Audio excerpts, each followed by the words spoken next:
men have become more and more well adapted, not only to the presence of the male dominance hierarchy, but to the ability to move up it. And that's the central spirit, you could say, in some sense. That's the central spirit of the individual. The individual is the thing that can move up dominance hierarchies.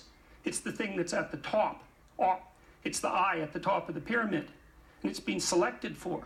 And then what's happened is that we've watched, so we get better and better and better for biological reasons, culturally mediated, at figuring out how to climb across a set of dominance hierarchies so we can leave a genetic contribution. That's what's happened to human beings.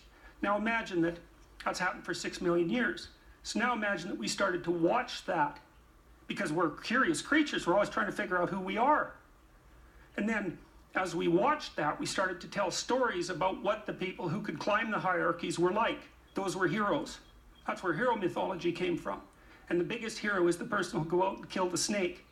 Well, unsurprisingly, because that was a big hero, man. And maybe when we were living in trees, that was a hero.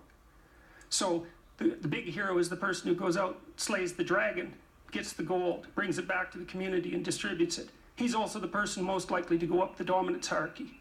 He's the person most likely to find the virgin, right? Because it's a virgin that you free from the dragon and you get to claim her, right? And so the dominance hierarchy is a mechanism that selects heroes and then breeds them. And so then we watch that for 6 million years. We start to understand what it means to be the hero. We start to tell stories about that. And so then not only are we genetically aiming at that with the dominance hierarchy as a selection mechanism mediated by female choice, but our stories are trying to push us in that direction. And so then we say, well, look, that person's admirable. Tell a story about him. And we say, this person is admirable. Tell a story about him. And this person is admirable. And at the same time, we talk about the people who aren't admirable. And then we start having admirable and non-admirable as categories. And out of that, you get something like good and evil. And then you can start to imagine the perfect person. That would be not only so, it would be you take 10 admirable people and you pull out someone who's meta-admirable. And that's a hero. That becomes a religious figure across time. That becomes a savior, a messiah across time as we conceptualize what the ideal person is. And in the West, here's how we figured it out. We said the ideal person, the ideal man, is the person who tells the truth. And what that means is that's the best way of climbing up any possible dominance hierarchy in a way that's most stable and most lasting. That's the conclusion of Western culture. So in a sense, psychologically, when you talk about postmodernists and their rejection of these classic male structures, what they're doing is realizing that they're not going to compete in the classic as stated male hierarchy, so they're creating their own version of it. Mm-hmm. Sure, that's the creative element. Sure, well, we asked earlier, what's the motivation of these pathological guys who are out there like bolstering up the feminists? Yeah, well, you know... They don't compete any other way. They don't compete. They figured out how to compete. They compete as allies, let's say. Mm-hmm. Very sneaky. Wow. Yeah, wow. Sneaky. Yeah. And that's how everybody always describes him, too.